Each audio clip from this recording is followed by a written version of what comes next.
तत्पुरुषाय विद्महे महादेवाय धीमहि तन्नो रुद्रा प्रचोदयात्.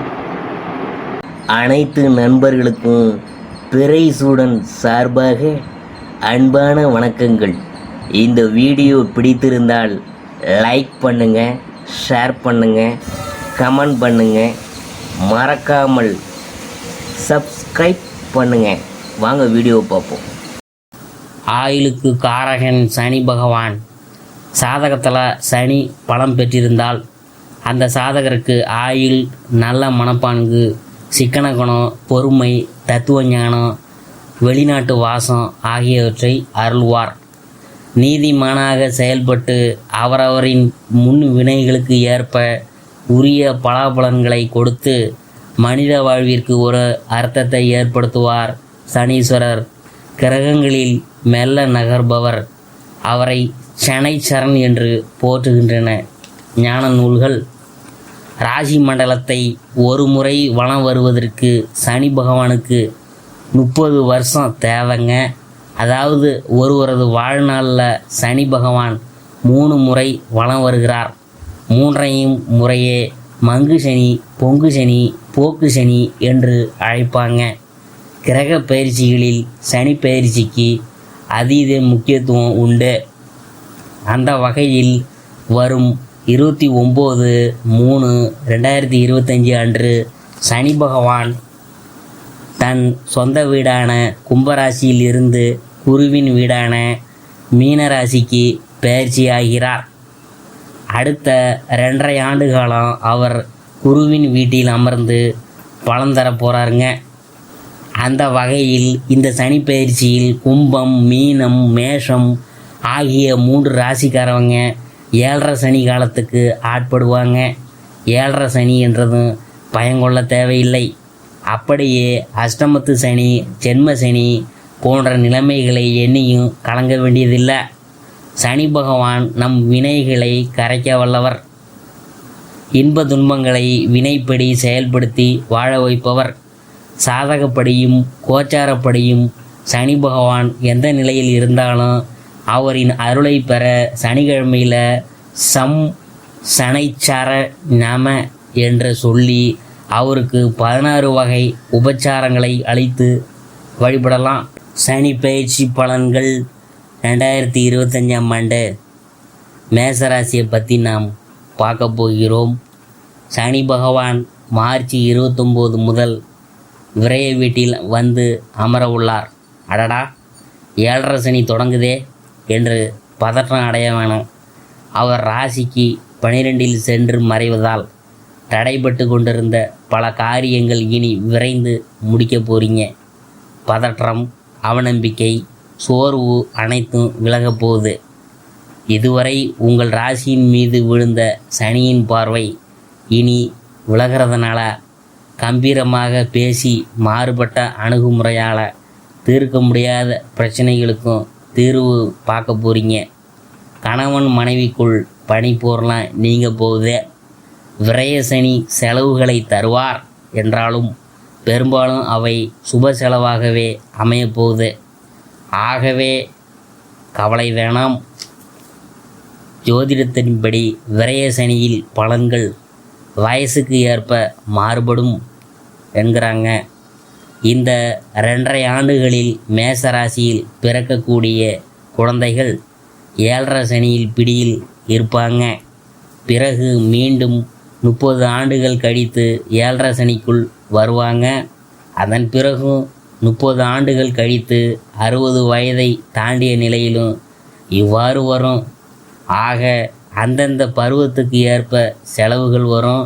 படிப்பு, திருமணம், வீடு கட்டுதல், சேமிப்பு என உபயோகமான செலவுகளாக மாற்றிக்கொள்ளலாம். அதாவது சனி பகவானின் பார்வை பலன்கள் எப்படி இருக்குன்னு பார்க்கும் பொழுது, சனி 6ஆம் வீட்டை பார்க்குறதுனால வட்டிக்கு வாங்கிய கடனில் ஒரு பகுதியை பைசல் செய்வீங்க. மூத்த சகோதர வகையில் உதவிகள் கிடைக்கும். தாய் வழி சொத்து சேரும். மறைமுக எதிரிகளை இனம் கண்டறிவீங்க. வழக்கில் ஒரு திடீர் திருப்பம் ஏற்படும். சனி பகவான் உங்களின் 2ஆம் வீட்டை பார்க்குறதுனால பணப்புழக்கம் திருப்தியாக இருக்கும். ஆனால் செலவுகளும் துரத்துமுங்க. அவ்வப்போது கைமாத்தாக கடனும் வாங்க வேண்டியது இருக்கும். கொடுத்த வாக்கை காப்பாற்ற போராட வேண்டியது இருக்கும். பேச்சால் பிரச்சனை வரக்கூடும். சனி உங்களின் 9ஆம் வீட்டை பார்க்குறதுனால தந்தைக்கு ஆரோக்கியத்தில் சிறு குறைகள் அசதியெல்லாம் நீங்கும். அனாவசிய செலவுகளை தவிர்க்க பாருங்க. மற்றபடி 7.5 சனி காலம் என்கிறதுனால உடல் உழைப்பை அதிகப்படுத்துவார் சனி பகவான். அலைச்சலும் இருக்கும். சுய ஜாதகம் பலம் பெற்றுள்ள அன்பர்கள் இந்த காலத்தில் உழைப்பால் உன்னதம் பெறவும் வாய்ப்புண்டு. இந்த ராசியினர் படிக்கும் பருவத்தில் இருக்கிறீர்கள் என்றால் சோம்பலை களைவது அவசியம். வேலைக்கு செல்லும் அன்பர்களுக்கு உழைப்புக்கேற்ற ஊதியம் இல்லையே என்ற ஆதங்கம் உண்டாகும். சனி பகவான் மந்தனாயிற்றே. ஆகவே 7.5 சனி காலத்தில் எதிர்பார்க்கும் காரியங்கள் சற்று தாமதமாக நடைபெறும். இந்த வருஷம் குரு பயிற்சி மற்றும் ராகு கேது பயிற்சியும் நிகழ உள்ளன. ஆகவே குருவின் சஞ்சாரப்படி 3ஆம் இடத்துக்கு அவர் வரும்போது லாபம் அதிகரிக்கும். சிலருக்கு சொந்த வீடு அமையும். சுபகாரியங்களுக்காக நீங்கள் கேட்ட இடத்தில் கடன் கிடைக்க போகுதுங்க. ராகு மற்றும் கேதுவின் நிலையால் இந்த காலத்தில் ஏற்படும் விரயம் நிச்சயம் சுப விரயமாகவே அமையப்போகுது.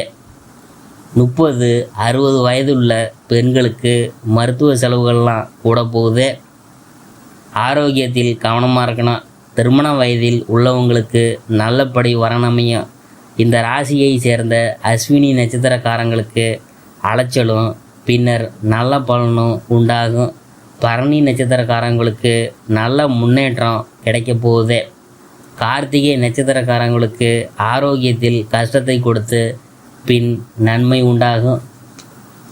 வியாபாரத்தில் அக்டோபர் மாதம் இறுதி வரையிலும் கடன் வாங்க வேணாம்.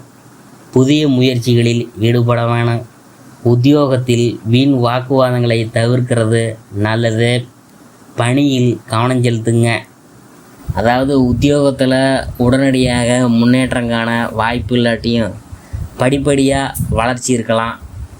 பணியிடத்தில் உங்களுக்கு அதிக பணிகள் வழங்கப்படலாம். குறித்த காலத்திற்குள் பணிகளை முடிக்க நீங்கள் திட்டமிட்டு பணியாற்ற வேண்டியது இருக்கா. புதிதாக வேலை தேடுறவங்க சிறிய வேலையாக இருந்தாலும் அதை ஏற்றுக்கணும். அதன் மூலம் நீங்கள் படிப்படியாக முன்னேற இயலும். உத்தியோகத்தில் உங்களுக்கு கிடைக்கும் அனுபவம் உங்கள் எதிர்கால முன்னேற்றத்திற்கு உதவிகரமாக இருக்க போகுதுங்க. எனவே உங்கள் இலக்குகளில் மட்டுமே நீங்கள் கவனம் செலுத்தணும். திறமைகளை வளர்த்து கொள்ளுங்க. திட்டமிட்டு செயல்படுங்க.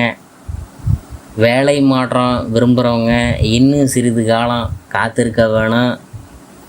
இந்த நேரம் வேலை மாற்றத்திற்கு உகந்த நேரம் கிடையாதுங்க. என்றாலும் அவசியம் மாற்றம் தேடுறவங்க உங்களுக்கு அளிக்கப்படும் பதவி பொறுப்புகள் வேலை அளிக்கும் நிறுவனம் போன்ற விஷயங்களை நன்கு ஆராய்ந்து அதன் பிற்பாடு முடிவெடுங்க. உங்களால் முடியும் என்று நீங்கள் நினைக்கும் வேலையை மட்டும் ஏற்றுக்கொள்ளுங்க. அதன் மூலம் மெதுவான முன்னேற்றம் என்றாலும் நீங்கள் தடையின்றி முன்னேறலாம். குடும்ப நபர்கள்ட்ட உறவுகளை சரியான முறையில் பராமரிக்கிறது உங்களுக்கு சவாலான ஒன்றாக இருக்கலாம். அவங்களின் ஆதரவு கிடைக்காம கூட போகலாம். அவங்கள்ட்ட உங்களுக்கு கருத்து வேறுபாடுகள் எழலாம். இது உங்களுக்கு விரக்தி மற்றும் மனவேதனையை ஏற்படுத்தலாம். இதுவும் கடந்து போகும் என்று அமைதியாக விட்டுவிடுவது நல்லது. ஒளிவு மறைவு இன்றி பேசுவது பாதி பிரச்சனையை தீர்த்து விடுங்க. உங்கள் பேச்சில் கொஞ்சம் கவனமாக இருங்க. அதாவது வாக்குவாதங்களை தவிர்த்து விட்டு வாழ்க்கை துணையின் கருத்துக்கு மதிப்பு அளிப்பதன் மூலம் உறவில் பிணைப்பு கூட. தேவையற்ற பேச்சுக்களை தவிர்க்கிறது நல்லது. உணர்ச்சி வசப்படாமல் அணுகுவது நல்லது. இது உங்கள் உறவை வலுப்படுத்த இயலும். இந்த காலகட்டம் அமைதியான குடும்ப சூழலுக்கு சாதகமாக இருக்க போகுதுங்க. இந்த காலகட்டத்தில் நீங்கள் பொருளாதார நெருக்கடிகளை சந்திக்க நேரலாம். பண விஷயத்தில் நீங்கள் கொஞ்சம் கவனமாக இருக்கணுங்க. பங்கு வர்த்தகம் மற்றும் ஊக வணிகம் போன்றவற்றை தவிர்க்க வேணுங்க. கொடுக்கல் வாங்கலில் கொஞ்சம் கவனமாக இருங்க. உங்கள் தேவைகளை பூர்த்தி செய்யும் அளவிற்கு நிதி நிலைமை இருக்கலாம். யாருக்கும் பணத்தை கடனாக கொடுக்காதீங்க. பண விஷயங்களில் லாபம் பார்க்குறதுல தாமதமாக இருக்கலாம். ஏஜெண்டுகள் அல்லது முகவர்கள் உங்களை முதலீடு செய்ய சொல்லி வற்புறுத்தலாம். அதன் மூலம் உங்கள் சேமிப்பு கரையலாம். நீங்கள் கவனமாக இருக்கணும். மாணவர்கள் சில சவால்களை சந்திக்க வேண்டியது இருக்கும். என்றாலும் அதை சமாளிக்கும் வகையில் உங்களுடைய திறமை வெளிப்படலாம். கவலைப்பட வேணாம். கடின உழைப்பை மேற்கொள்வதன் மூலம் படிப்பில் சிறந்து விளங்கலாம். ஆராய்ச்சி சார்ந்த கல்வி பயில்றவங்க சிறப்பாக செயல்படலாம். வெளிநாட்டில் படிக்க வேண்டும் என்ற எண்ணம் உள்ள மாணவர்கள் தொடர் முயற்சிகளின் மூலம் வெற்றியை பெறலாம். உடல் ஆரோக்கியத்திற்கு மன ஆரோக்கியம் முக்கியம். எனவே உங்கள் மன ஆரோக்கியத்தில் நீங்கள் கவனம் செலுத்தணும். எனவே மனசை அமைதியாக வச்சுக்கிறதுக்கு யோகா அல்லது தியானத்தை செய்யுங்க. உடல் ஆரோக்கியத்தை பராமரிக்க அவ்வப்போது மருத்துவ ஆலோசனை தேவைப்படுது. பரிகாரம் என்னன்னு பார்க்கும்பொழுது, சனிக்கிழமையில் அருகில் உள்ள கோயிலுக்கு சென்று தாளிக்காத தயிர் சாதம், நல்லெண்ணெய் தானம் செய்யலாம். கருடாழ்வார் ஹனுமனை வழிபட்டோம்னா நன்மைகள் அனைத்தும் விளையுமுங்க.